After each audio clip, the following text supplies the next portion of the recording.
실적이나 자산 등 현재 기업 가치에 비해 주가가 저평가된 상황이지만 주가 변동성이 낮고 안정적인 성장세를 유지하는 가치주. 동일 업종 대비 빠르게 성장하면서 향후 성장성이 더욱 기대되는 성장주. 성장이냐 가치냐, 여러분은 어떤 주식에 투자하시겠습니까? 많은 투자자들이 고민할 수밖에 없는 지점인데요. 이런 분들을 위해 만들어진 해결책, 바로 퀄리티 주식입니다. 나는 처음 듣는데 하면서 조급하신 분들 계시죠? 지금이라도 늦지 않았습니다.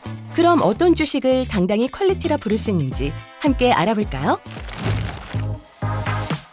퀄리티 기업의 패턴은 크게 5가지로 나눠볼 수 있는데요.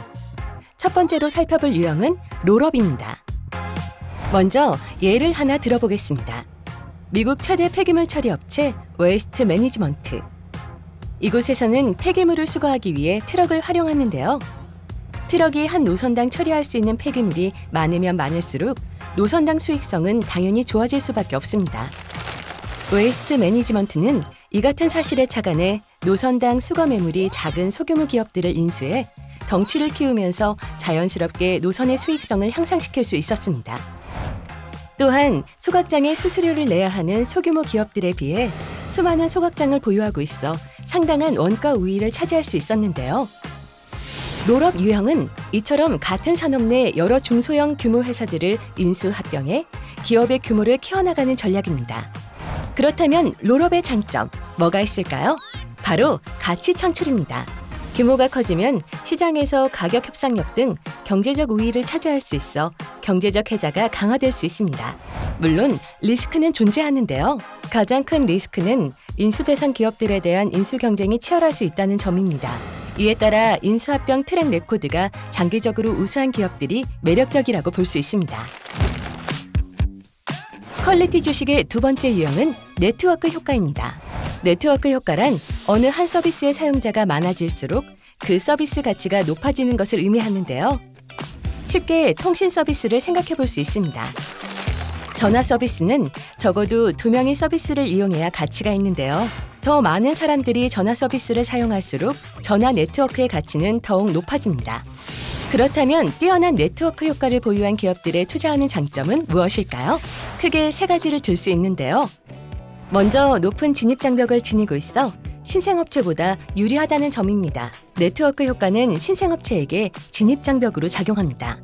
신생업체가 유저들을 네트워크에 유입하려면 이미 사용하는 고객들이 많아야 하는데 천문학적인 마케팅 비용을 쓰지 않는 이상 신생 네트워크에 고객들이 유입되기는 상당히 어렵습니다. 다음으로는 네트워크 효과가 큰 기업들은 추가적인 사용자가 네트워크에 유입되더라도 원가가 크게 늘지 않으며 오히려 매출당 원가 비율이 지속적으로 낮아지는 경우가 많습니다. 유튜브의 경우 늘어나는 데이터량에 따른 서버 비용은 증가할 수 있지만 그 외 추가적으로 늘어날 비용은 별로 없는데요. 유튜브에 올라오는 대부분의 콘텐츠는 유튜브가 직접 제작하는 것이 아니라 수많은 유튜버들이 제작하는 영상들이기 때문입니다. 마지막으로 뛰어난 네트워크 효과를 보유한 기업들은 수많은 판매자와 구매자의 거래를 모니터링하며 데이터 우위를 키워갈 수 있습니다. 예를 들어 네트워크 효과가 뛰어난 인스타그램의 경우 시청자들에게 가장 적합한 콘텐츠와 광고를 연결해주는 알고리즘을 확보하고 있습니다. 이는 더 높은 접속 시간으로 이어지고 이렇게 확보된 데이터는 비슷한 유형의 시청자들에게 보다 적합한 콘텐츠를 연결해줄 수 있습니다. 물론 네트워크 효과 전략의 리스크도 분명 존재합니다. 가장 큰 리스크는 수익을 낼 수 있는 임계점에 도달하기 위한 유저 확보 경쟁이 치열하다는 점입니다. 이에 따라 초반 선점 경쟁으로 인해 비용이 급증할 수 있습니다. 이번에 소개할 퀄리티 주식의 3번째 유형은 뛰어난 무형자산을 보유한 기업들입니다. 무형자산이 뛰어나다는 것은 경쟁 기업들이 쉽게 복제할 수 없는 기업만의 고유한 캐릭터를 가지고 있음을 말하는데요. 코카콜라, 스타벅스 같은 우수한 브랜드를 보유한 기업들은 고객 충성도가 매우 높아 경쟁 업체들이 이를 따라하기가 상당히 어렵습니다. 특허도 중요한 무형자산입니다. 특허를 보유하고 있는 대표적인 기업들로는 제약사들이 있습니다. 예를 들어 세계적인 제약사 머크는 암세포를 치료하는 키토르다라는 면역 항암제를 2014년에 개발했고 2028년까지 미국 독점 판매권을 소유하고 있습니다. 제약사들은 특허로 인해 상당히 높은 매출 총 마진과 낮은 마진 변동성을 자랑합니다. 마지막은 라이선스입니다. 음원, 저작권 등의 라이선스를 보유한 세계적인 레이블 기업, 바로 유니버설 뮤직인데요. 우리가 스포티파이나 멜론을 통해 음악을 들을 때 유니버설 뮤직은 라이선스의 대가로 구독료의 일부를 수취하고 있습니다. 뛰어난 무형자산을 보유한 기업들에 투자하는 장점은 무엇일까요? 제가 힌트를 벌써 드렸는데요. 맞습니다. 바로 경쟁업체들이 쉽게 따라할 수 없다는 점입니다. 신생업체가 스타벅스 같은 브랜드, 머크의 키투르다 특허, 유니버설 뮤직의 수많은 아티스트들의 음원에 대한 권리를 선점하고 있지 않는 이상 경쟁하기 어렵습니다. 이에 따라 뛰어난 무형자산을 가진 기업들의 높은 수익성은 경쟁으로 인해 훼손될 가능성이 매우 적습니다. 다만 무형자산을 보유한 기업들에 투자하려면 그들이 가진 자산이 단기간만 유지됐는지 구조적으로 지속됐는지에 대한 분석이 반드시 필요합니다. 퀄리티 주식에 들어가는 퀄리티 높은 종목 유형 네 번째 키워드는 바로 원가 경쟁력입니다. 원가 경쟁력이 뛰어난 기업들은 경쟁사 대비 높은 원가 우위를 판매 단가에 적용해 점유율을 늘려나가는데요. 이를 통해 산업 평균 대비 높은 마진을 구가할 수 있습니다. 삼성전자나 마이크론 같은 메모리 반도체 기업은 감가상각 비용 등 고정 비용이 높기 때문에 생산량이 많아질수록 단위당 비용은 낮아지게 됩니다. 사업 규모가 크다면 원가 협상력에서 우위를 점할 수 있는데요. 우리가 흔히 알고 있는 코스트코나 쿠팡 등 대형 소매업체들은 규모가 상당히 크기 때문에 기존 납품업체들 대비 뛰어난 원가 협상력을 가질 수 있고, 특히 자사 PB 상품을 통해 가격 경쟁력까지 높아지면서 시장 점유율을 끌어올릴 수 있습니다. 시장에 먼저 진입한 선발주자는 어떠한 형태로든 간에 후발주자에 비해 규모의 경제 효과를 누릴 수 있는데요. 단기간에 자기 중심의 시장을 구축한 기업은 후발주자가 따라올 수 없는 강력한 진입장벽을 구축하여 원가 경쟁력을 가져갈 수도 있습니다. 미국의 마틴 마리에타가 좋은 예가 되겠네요. 건설공사에서 쓰이는 자갈이나 모래 등 콘크리트를 만들 때 사용되는 재료를 골재라고 하는데, 이 가격이 톤당 약 15불 정도밖에 되지 않습니다. 그래서 트럭을 이용해 먼 거리의 공사장으로 옮긴다면 건설사는 비용이 증가해 손해를 볼 수 있는데요. 이 때문에 고객들은 작업장과 가까운 핵심 지역에 채석장이 있는 마틴 마리에타를 이용할 수밖에 없는 구조가 되었습니다. 후발주자가 채석장을 신설하려면 소음이나 환경 문제 등으로 인해 허가를 받기가 상당히 까다로워졌기 때문에 이미 자원과 채석장을 선점한 마틴 마리에타는 강력한 진입장벽을 통해 자원을 선점하고 지속적인 원가 우위를 지닐 가능성이 높습니다. 퀄리티 종목에서 절대 빠질 수 없는 마지막 유형, 바로 전환 비용을 보유한 기업입니다.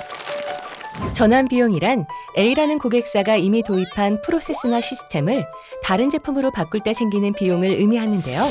전환 비용이 높은 제품이나 서비스는 지속적인 재구매 수요가 일어나기 때문에 가격 전가력이 높다고 볼 수 있습니다. 쉽게 직장인들의 필수 업무 도구인 마이크로소프트사의 엑셀을 예로 들어보겠습니다. 엑셀을 사용하다 보면 어느새 단축키나 함수 등이 익숙해지기 마련인데요. 이 때문에 구글 시트와 같은 다른 스프레드시트로 옮겨가기가 쉽지 않다는 것입니다. 엑셀을 포함한 마이크로소프트 오피스는 고객들이 한번 사용하면 쉽게 전환하지 않기 때문에 매년 안정적인 연금처럼 마이크로소프트에게 꾸준한 수익을 창출해줍니다. 마이크로소프트는 엑셀을 포함한 구독형 소프트웨어인 오피스 365를 제공해 지속적으로 가격을 높여왔습니다. 이런 전환 비용은 세 가지 유형으로 좀 더 자세히 나눠볼 수 있는데요. 먼저 기술적 전환 비용을 생각해 볼 수 있습니다. 기존 제품이나 서비스를 새로운 기술이나 시스템으로 대체하려 해도 새로운 시스템과 기존 시스템의 호환성을 맞추는 작업이 쉽지 않습니다. 높은 비용이 발생할 수도 있고요. 만약 새로운 시스템을 도입했을 때 의도했던 바와 달리 생산성이 개선되지 않으면 오히려 추가적인 수익 없이 수많은 비용만 지출할 위험이 있습니다. 여기에 보안도 신경 쓰지 않을 수 없는데요. 세계적인 금융그룹 JP모건은 2012년 새로운 리스크 감지 시스템을 도입했지만 당사의 트레이딩 포트폴리오의 리스크를 감지하는 데 실패하면서 약 6조 원 이상의 손실을 내기도 했습니다. 그럼 이런 위험을 피하기 위해서라도 기술이나 시스템을 제대로 배워야 할 텐데 여기에 들어가는 시간과 교육 비용 역시 추가로 발생할 수 있기 때문에 기업에는 부담이 될 수 있습니다. 이처럼 기업들의 담당 부서에서는 새로운 시스템을 대체했을 때 얻을 수 있는 추가 수익이 충분하지 않다면 섣불리 다른 시스템으로 바꾸기 어려운데요.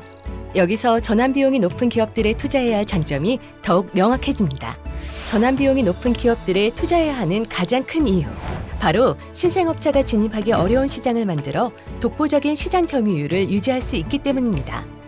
예를 들어 애플의 아이폰, 아이패드 등을 활용하는 유저들은 아이클라우드를 통해 수많은 사진, 음원 등을 저장해 놓았기 때문에 다른 하드웨어를 쓰기 어려운 부분이 있습니다. 한번 사용하면 다른 제품이나 서비스로 갈아타기 어렵다는 점 때문에 재구매 수요가 높을 수밖에 없고, 재구매 수요가 높으면 신규 고객을 모집할 때 필요한 마케팅 비용 역시 절약할 수 있습니다. 총 매출에서 재구매 매출이 높은 기업들은 상당히 높은 이익 안전성과 마진을 자랑합니다. 독보적인 장점과 안전성을 바탕으로 한 퀄리티 종목들, 이런 우량주에 집중해 운용되며 안정적인 재무 상태와 성장 가능성이 높은 기업에 투자하는 펀드가 있다면 어떨까요? 그 해답은 바로 미래에셋 자산운용 글로벌 퀄리티 펀드입니다.